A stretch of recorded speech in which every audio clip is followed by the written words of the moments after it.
never been done before. We the people tell the government what to do. It doesn't tell us. We the people are the driver. The government is the car. And we decide where it should go and by what route to do. We the people are free. And I hope we have once again reminded people that man is not free unless government is limited.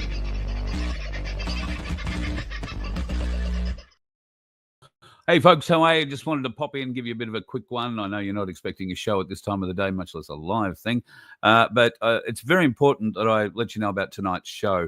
It's going to be very, very interesting. If you've not heard about the Great Taking, then listen up. And if you want to learn more about it and just how it might affect you, then tonight's show is definitely for you. Cass Smith from Freedom FFS will be joining us to discuss this in some detail. She's been looking into this for some time.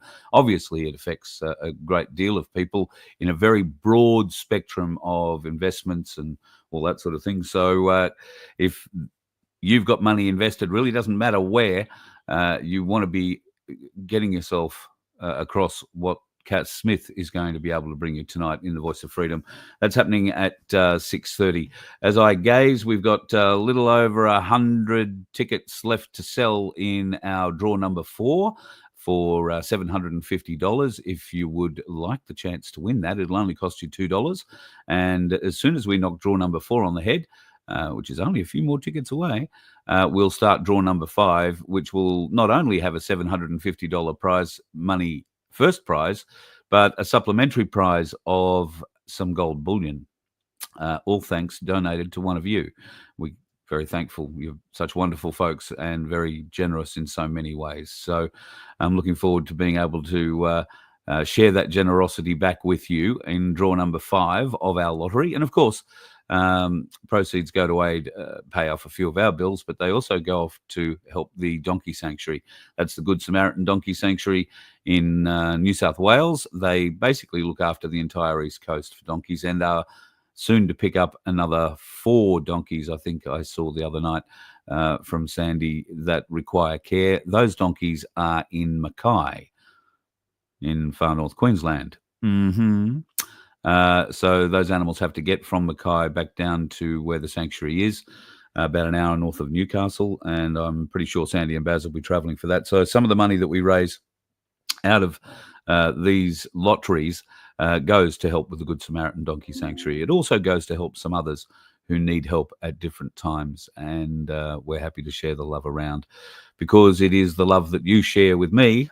I feel very fortunate, grateful, and beyond amazed sometimes at the generosity that you folks share. So I pass that along.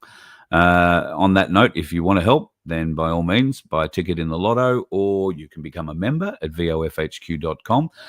You can put yourself down. We've now figured out what we're going to do with these Voice of Freedom Byron Bob packs, which you can see here. So they are 10 1/10 ounce Byron Bobs from Ainsley Bullion. They're the Ainsley Round. And Vince has, with not very good colouring at the moment, you can sort of see it. Vince has printed out this magnificent little 3D box for them with a slide-in lid. And you can have one of those with an ounce, what amounts to be an ounce. You get 10 of those Byron Bobs in there, 1/10. 10 1/10 equals 1 ounce. So you get the box and everything sent to you. And we've made it a one-off easy price. Simply because we have to pay for everything that's inside this, as well as everything that wraps what's inside this, and we've got to keep the I was going to say ink up to Vince's printing machine, but it's plastic. So if you would like one of these as a bit of a collector's thing, I guess it's something a bit novel. It would make a great gift for somebody. Then we can help you out. Vince, I think, is going to put an order form up on vofhq.com. Probably in the merchandise section. So if you go to merch.vofhq.com, you'll probably see a link there in the very near future where you'll be able to buy one of these if you want. And the all-up price for it will be $100. That'll cover all the costs involved in us paying for these and everything associated with it, and making sure that it gets to you safe and sound, with the postage and everything looked after as well. So that'll be the fee for them. If you are at all interested and would like one, then very happy to look after you with them. I personally just think I love pulling the lid off and just seeing what this looks like, the reveal in it. Particularly not so much now because I'm sitting in a half dark room, but when there's a bit of light on these things, or when the sunlight is shining onto them, they are truly spectacular. I understand why people get the shiny look to it. So yeah, pretty cool indeed. Nice to see so many of you popping in. Aussie Powell was first in and said you're too early. Well, you sort of were, you sort of weren't. G'day Kirk, nice to see you. G'day Paul. Yeah, daytime stream just for a bit of a change. Just to see what I can do. Bit of fun. Thank you, brother. Chopping around all over the place. I find that, Paul, I find that one of the most amazing things about donkeys. I've always liked donkeys. Not that I've ever had much to do with them, if I'm honest, but I've always liked them. And since I've met Sandy and Baz and had the opportunity to go to the donkey sanctuary a few times, I've decided they're my favorite hoofed animal. I am not necessarily a big fan of things with hooves. Horses, tried riding them once. They didn't like me. I didn't like them. In fact, I've not ever really liked to ride anything that has a brain of its own. If it had an engine and a throttle, I'd be right up for it. But another story. But I've got to say, getting near these animals, some who have been quite badly treated by previous owners or in their previous lives, or neglected. When you get near these animals, and I've only had the opportunity on 2 occasions really to sort of walk into the herd, I don't know how to describe the feeling that comes over you. Gentle, loving, caring, a bit of nibbling in Disco's case.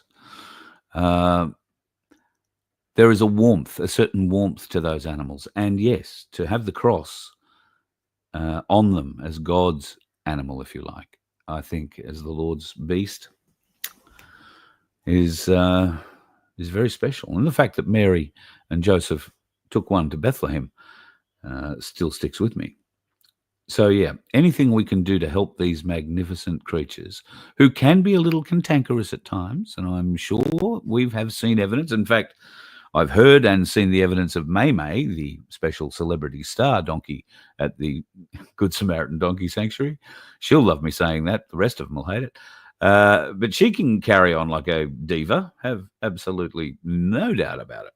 But she's got a great place to carry on like a diva, a beautiful part of the world that all of those donkeys now will reside in for the rest of their days.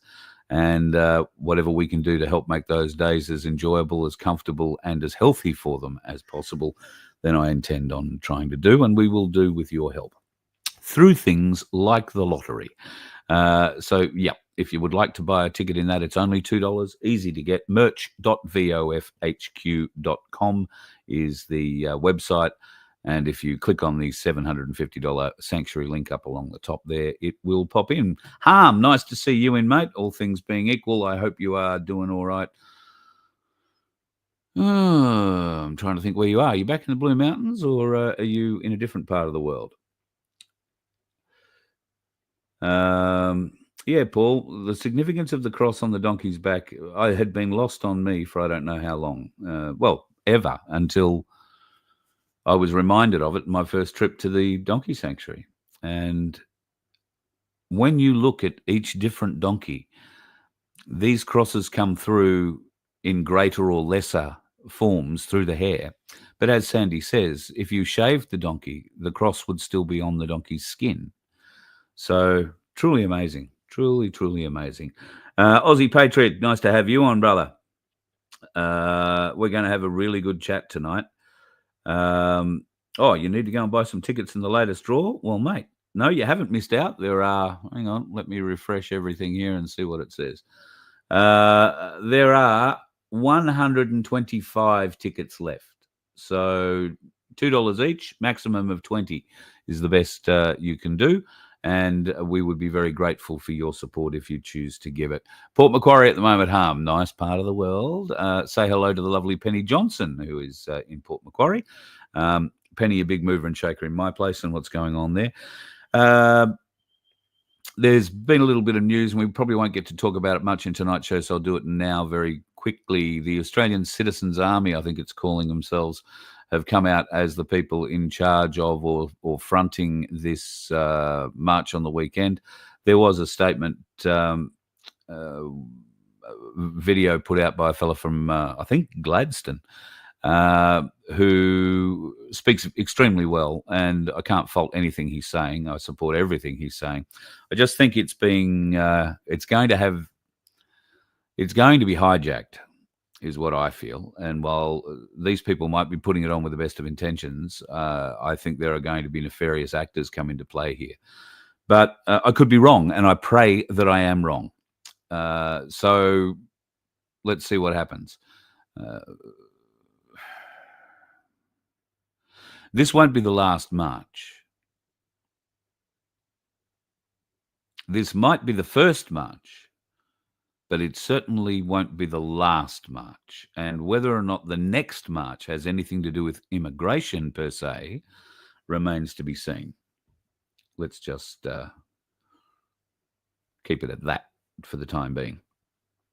So, yes, tonight is going to be essentially all about this great taking. And I want to read to you something that Cass, which I thought I had reposted or posted, but maybe I didn't. It's a bit stupid. It might be hard for me to read that now.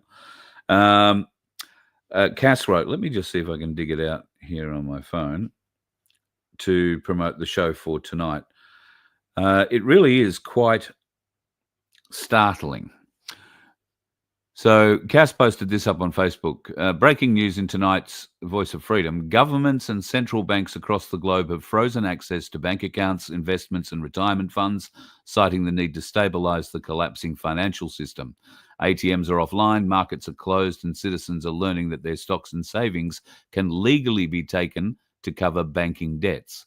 Mortgage recalls and property repossessions are already underway, with large corporations buying up distressed assets. Officials insist these measures are temporary, but critics warn that this could mark a permanent transfer of wealth and property into the hands of a very small elite. Could this really happen? That's what we're going to talk about tonight on the Voice of Freedom. Starting at 6:30, Australian Eastern Daylight. No, not daylight, just standard time at the moment. Praise the Lord. We don't have to be out on the roads any later than normal because, well, you know, there's so many dickheads out there. See you at 6:30. Aroo. You let one ant stand up to us, then they all might stand up. Those puny little ants outnumber us 100 to 1. And if they ever figure that out, there goes our way of life. It's not about food. It's about keeping those ants in line. That's why we're going back. Does anybody else want to stay? Let's rock!